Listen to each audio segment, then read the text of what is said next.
যাবে। তারেক রহমান যেই কথাগুলো আমরা এর আগে আনন্দবাজারেও শুনেছি, এই ব্যক্তিও যেই কথাগুলো বললো, আপনি চুক্তি করে এসেছেন। ভারত আর হাত গুটিয়ে বসে থাকতে রাজি নয়। তারেক রহমানের দেশে ফেরা এবং প্রধানমন্ত্রী হওয়ার নেপথ্যে ভারতের একটি বড় পরিকল্পনা ছিল, আগেই বলেছি। কথা ছিল আওয়ামী লীগের বিরুদ্ধে কোনো প্রতিশোধমূলক রাজনীতি হবে না এবং উগ্র মৌলবাদী শক্তি বিশেষ করে জামাতের প্রভাব নিয়ন্ত্রণ করা হবে। কিন্তু প্রধানমন্ত্রী হওয়ার পর থেকেই তারেক রহমানের ভোল বদল শুরু হয়েছে। ভারতের দেয়া সেই প্রতিশ্রুতির কোনো প্রতিফলন এখন আর তার কাজে দেখা যাচ্ছে না। দিল্লির কূটনীতিকদের মতে এটি ভারতের সাথে করা বড় ধরনের কথা খেলাপি বা বিশ্বাসঘাতকতা। আওয়ামী লীগের ওপর থেকে নিষেধাজ্ঞার খাড়া তোলার কথা আর উঠছেই না। যদি কৌশল হয়ে থাকে, 111-এ খালেদা জিয়াকে অফার দেওয়া হয়েছে, খালেদা জিয়া বলেছে না, আমি 111-এর এদের কোনো কিছু বৈধতা দিব না, পরে শেখ হাসিনাকে বৈধতা, এই প্রণব মুখার্জি তার বইতে লিখেছেন। তো আমরা ধরে নিলাম আপনি কৌশল করেই তারপরে তাদের সাথে মিলেমিশে এসেছেন, এবং আমরা এখনো পর্যন্ত, আমি আমার কথা বলি, আমি কিন্তু এখন পর্যন্ত আপনার প্রতি আমার যথেষ্ট সম্মান আছে তারেক রহমান। আপনার কিছু বিষয় আমি জানি, যে বিষয়গুলোর কারণে আমার বিশ্বাস যে আপনি কোনোদিন শেখ হাসিনা হবেন না, জিয়া পরিবার কখনো শেখ পরিবার হবে না, এই বিশ্বাসটা আমার আছে। এবং আপনি ঠিক সময় মতো, বিশেষ করে গত 2 দিনে জেনারেল মাসুদ এবং জেনারেল ওর আরেকজন কি মামুন খালেদ, দুইজনকে ধরার পরে আমার ভেতরে সেই বিশ্বাসটা আরো বেশি জন্মেছে যে আপনি এক এক করে সব কটাকে ধরবেন। এবং আপনারা একটা জিনিস বলে রাখি, তারেক রহমান, পৃথিবীতে কেউ সারা জীবন বাঁচে না। আপনাকে যেতে হবে, আমাকেও যেতে হবে। যদি সারা জীবন মানুষের মনে থাকতে চান আপনার বাবার মতো, তাহলে শুধু একটা কথা বলবো যে কিচ্ছু করার দরকার নেই ভাই। আপনি দুর্নীতি করেন, টাকা পয়সা নিয়ে লন্ডনে পাঠান, আপনি আবারও আপনি এই আওয়ামী লীগের মতো করেই প্রচুর টাকা পয়সা নেন, কোনো সমস্যা নেই ভাই। খালি ইন্ডিয়ার বিরুদ্ধে আমাদের একটা জায়গায় দাঁড় করাই দিয়ে যাবেন, যেটা আমরা ইউনূসের কাছে চেয়েছিলাম, ইউনূস করে নাই।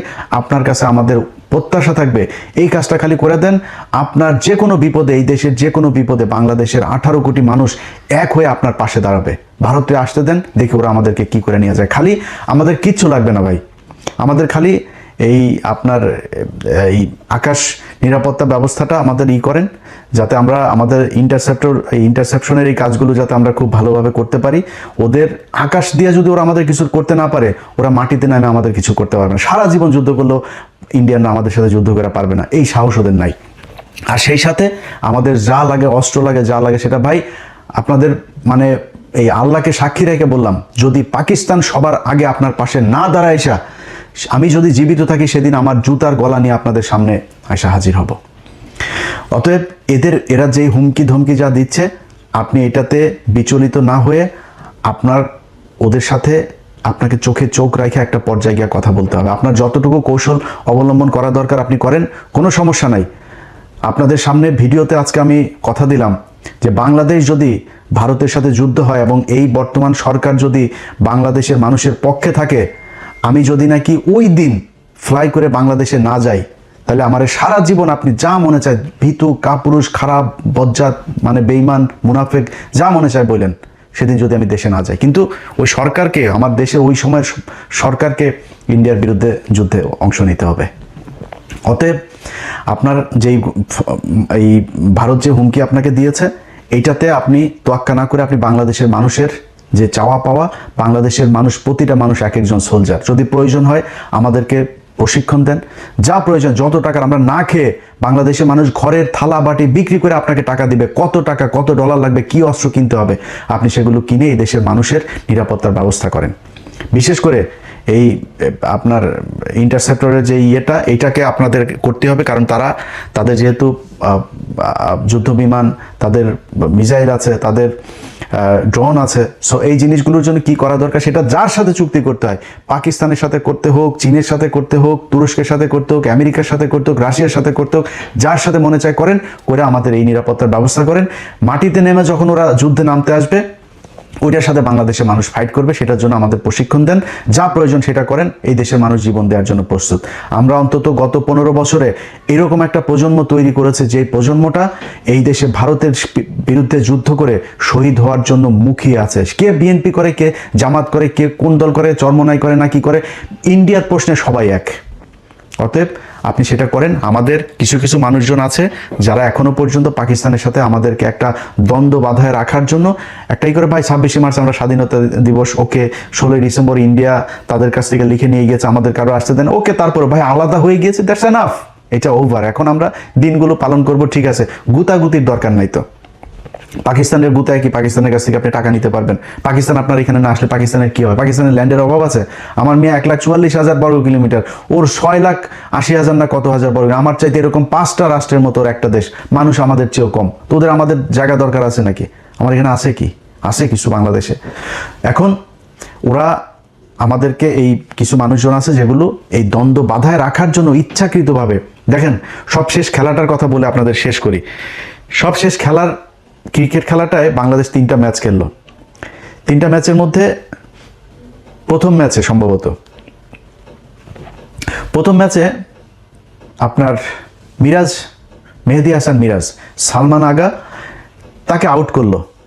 দেখেন এই পাকিস্তান মাত্র কয়দিন আগে ভারতের সাথে যখন বাংলাদেশ খেলতে যাবে না ভারতে, একমাত্র পাকিস্তান এসে আমাদের পাশে দাঁড়াইলো, আর কেউ দাঁড়ায় নাই। অনেকে বলে হ্যাঁ পাকিস্তান তো পরে খেললোই, পাকিস্তান বলে লাভ হইলো কি, শুধুই ফাঁকা আওয়াজ দিল। আরে বেটা, ফাঁকা আওয়াজ তোর কোনো বাপ দিয়েছে? পাকিস্তান দিয়েছে। ওইটা দেওয়াতে লাভ হয়েছে না লোকসান হয়েছে সেটা বিসিবির যায় জিজ্ঞেস কর, তারপরে জানতে পারবি। পাকিস্তান তো দাঁড়াইছে ভাই, আমার পক্ষে কথা তো বলছে তারা। এরপর তারা সিরিজ খেলতে আসলো আমাদের এখানে। তো তারা তো বন্ধুর মন নিয়ে আসছে ভাই। বাংলাদেশের একটা মানুষ যদি ওইখানে পাকিস্তানে যায় না, দেখেন পাকিস্তানের মানুষ ওরে মনে হয় হারানো ভাই খুঁজে পাইছে। খাবারের বিল নেয় না, গাড়ির ভাড়া নেয় না, জোর করে বাড়িতে ঢুকায় নিয়ে যায়, নাস্তা খাওয়ায়, থাকতে জায়গা দেয়, এরকম অবস্থা। সেই দেশের একটা মানুষ, সে ব্যাটসম্যান যখন সালমান আগাও ব্যাটটা নিয়ে ও দৌড় দিয়েছিল বল আনার জন্য, বাট পরে রান নেয় নাই। সে ক্রিজের ঠিক পাশে, এরকম না যে সে ক্রিজের মাঝখান থেকে বলটা ধরেছে, ক্রিজের পাশে ব্যাটটা ফেললেই সে ক্রিজের ভেতরে, সে ব্যাট না ফেলা সে ওই বলটারে আটকাইছে, বলটা উঠায় সে মিরাজের হাতে দিতে গিয়েছে। ও মা, সে বলটা করলো কি স্টাম্পে মাইরা, মিরাজ এসে তাড়াতাড়ি করে চোরের মতো, একটা চোরের বাচ্চা, ফকিন্নির বাচ্চা এসে বলটা ভেঙে দিল। এরপরে আবার লাস্টের ম্যাচে আপনার করলো, এই যে ওর নাম কি, নাহিদ রানা, ওর মুখের অঙ্গভঙ্গি দেখে আমার মনে হয়েছে যে একটা গালি দিয়েছে, একটা বাজে গালি দিয়েছে। আমি ওর মুখের যে মুভমেন্টটা দেখেছি ওটাতে আমার মনে হচ্ছে একটা বাজে গালিটা দিলাম না এখানে, তো এই গালিটা সে দিয়েছে। বিশাল, আরে বাবা, বিরাট আকারের উত্তেজনা, মনে হয় ভারত পাকিস্তান খেলা হচ্ছে। আরে বেটা, তোর তো বোঝা উচিত, এই যে এখন গেছিস পিএসএল খেলতে, তোর বাপরাই তো নিল, তোর বাপের দেশেই তো গেলি। পিএসএল এ তোর বাপেরা তোদের দেশ থেকে, বাংলাদেশ থেকে 6টা প্লেয়ার নিয়েছে। আর আইপিএল এ নিয়ে যাইতো সাকিব আল হাসান, পৃথিবীর শ্রেষ্ঠ একজন অলরাউন্ডার, সবচাইতে ধারাবাহিক একজন প্লেয়ার, ফর্মে থাকা প্লেয়ার, তারে নিয়ে সাইড লাইনের বাইরে দাঁড় করে রাখতো, পানি নেওয়াইতো তারে দিয়া। অপমান খালি নিত কেন? বাংলাদেশের দর্শকগুলোর নেওয়ার স্পন্সর আছে না, ওদের তো প্রোডাক্ট বিক্রি করতে হবে, বাংলাদেশের মানুষ দর্শক তো থাকবে না, একজন না থাকলে নিয়ে বসায় রাখতো। এটা করতো ইন্ডিয়া। আরে ভাই, ইন্ডিয়া আজকে সেই শুরু থেকে এখন পর্যন্ত সারা জীবন এই যে টেস্ট স্ট্যাটাস, সবার পরে তারা আমাদেরকে দিয়েছে, এই যে টেস্ট স্ট্যাটাস খেলা মানে না বাংলাদেশের থাকা উচিত না। এই যে এই সেবাগ, বীরেন্দ্র সেবাগ, এই শালা বলছিল যে বাংলাদেশের টেস্ট স্ট্যাটাস থাকার উচিত না। এরা ইন্ডিয়া খালি খেলা না, বাংলাদেশের প্রতিটা জায়গায়, প্রতিটা সেক্টরে তারা সারা জীবন, এই যে কয়দিন আগে আপনার এই যে বাংলাদেশ থেকে আপনি দেখছেন না যে বাংলাদেশের মানুষজনরা এখন আর আসতে দিবে না, কারণ বাংলাদেশের মানুষ এখানে ওই আপনার এখানকার সরকারি যে সুবিধাগুলো আছে, এই সুবিধাগুলো বেশি উপভোগে। যেমন ধরেন কারো মা অসুস্থ, বাবা অসুস্থ, তার ট্রিটমেন্টের জন্য এখানে আপনি ঘরে রাখলেও আপনার কিছু টাকা দেয়, আপনার অনেক এরকম বাচ্চাদের জন্য চাইল্ড সাপোর্ট দেয়, অনেক ধরনের এই প্রণোদনা আছে, এগুলো দেয়। তো এগুলো এই ইন্ডিয়ানরা, তারা ইন্ডিয়ানদের কারো দেয় না, ওরা কিন্তু আমাদের চেয়ে বেশি খায়, অথচ ইন্ডিয়ানগুলো দেয় নাই, বাংলাদেশের গুলো সবগুলো দিয়েছে যে বাংলাদেশ নাকি 54% নাকি এশিয়ার নাকি আমরা নাকি খায়, তারপরে এটা দিয়ে এখন বাংলাদেশিদের ভিসা দেয়। ভাই প্রতিটা জায়গায় আপনি 1971 সালের মুক্তিযুদ্ধের পর এটা নিয়ে কোনো বিতর্ক নাই, প্রতিটা মুক্তিযুদ্ধের কাছে জিজ্ঞেস করবেন যে ইন্ডিয়ানরা আমাদের এখান থেকে কি পরিমাণে, পাকিস্তানের 92,000 এই সোলজার তারা আপনার অস্ত্র রেখে আসলো, আমাদের এই যে মিল কল কারখানা মানে পাকিস্তান যা করে দিয়েছিল, এগুলির থেকে দামি দামি যন্ত্রপাতি, সব ইতিহাসের সব জায়গায় এগুলোর আপনার উল্লেখ করা আছে। তারা নিয়ে গিয়েছে আমাদের দেশের টাকা পয়সা লুটপাট। পরে 400 কোটি টাকা এসেছিল আমাদের অনুদান বিদেশ থেকে, সেই 400 কোটি তখন আমাদের তো টাকশাল সব নাই, তারা আমাদের সেটা করলো, সেই টাকাটাতে তারা 400 কোটিরে 800 কোটি ছাপাইলো। 800 কোটি ছাপায় কি করলো তারা, তাদের ওই টাকাগুলো দিয়ে আমাদের দেশে চাল ডাল সব কিনে নিয়ে গেল।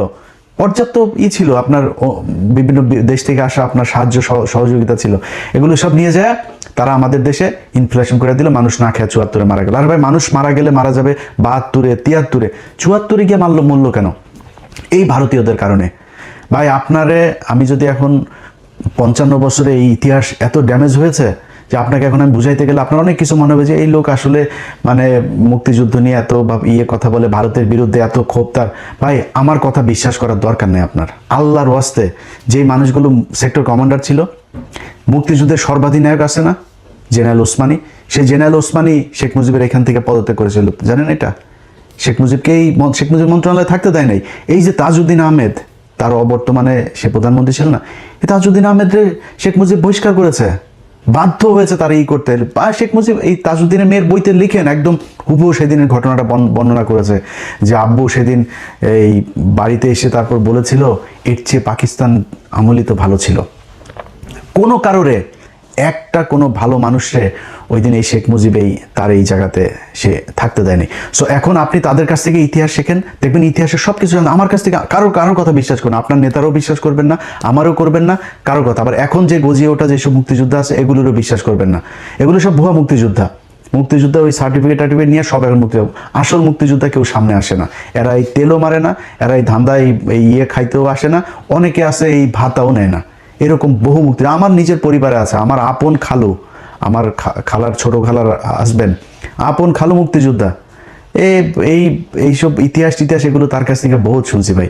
আপনার সেক্টর কমান্ডার আছে না, সেক্টর কমান্ডার সবচেয়ে বড় সেক্টর 9 নম্বর সেক্টর খুলনা অঞ্চলের, এই 9 নম্বর সেক্টরের সেক্টর কমান্ডার আপনার মেজর জলিল। জানেন মেজর জলিল কোথায় মারা গেছিল? এটা জানেন কেউ? মেজর জলিল এই করাচিতে গিয়ে মারা গেছিল। দেখেন ওনার দেখেন, ওনার গুগলে যান, ওনার দেন, করাচিতে গিয়ে মারা গেছিল। এই বাংলাদেশের প্রতি ঘৃণা, ইন্ডিয়ার প্রতি ঘৃণায় সেই দেশটায় থাকতে পারে নাই, সেই জীবনটা সেইখানে মারা গিয়েছে। একজন সেক্টর কমান্ডার। আপনার কাছ থেকে আমি ইতিহাস শিখবো ভাই। আপনি আমার সাথে ইতিহাস নিয়ে করবেন, ডিবেট করবেন, কথা বলবেন, যে বলতে চায়, যত বড় মুক্তিযোদ্ধা আছে যে আছে, আমি আমার মুখ থেকে একটা কথা বলবো না, বই থেকে কোট আনকোট কথা বলবো। তার চাইতে বড় মুক্তিযোদ্ধার বই থেকে আমি তার রেফারেন্স দেবো যে এই মুক্তিযুদ্ধ এটা বলে গেছে, আপনি এটা কোথায় পেলেন? আমার মুখ থেকে একটা কথা বলবো না। কে আছেন বলেন, আমি তার সাথে বসবো।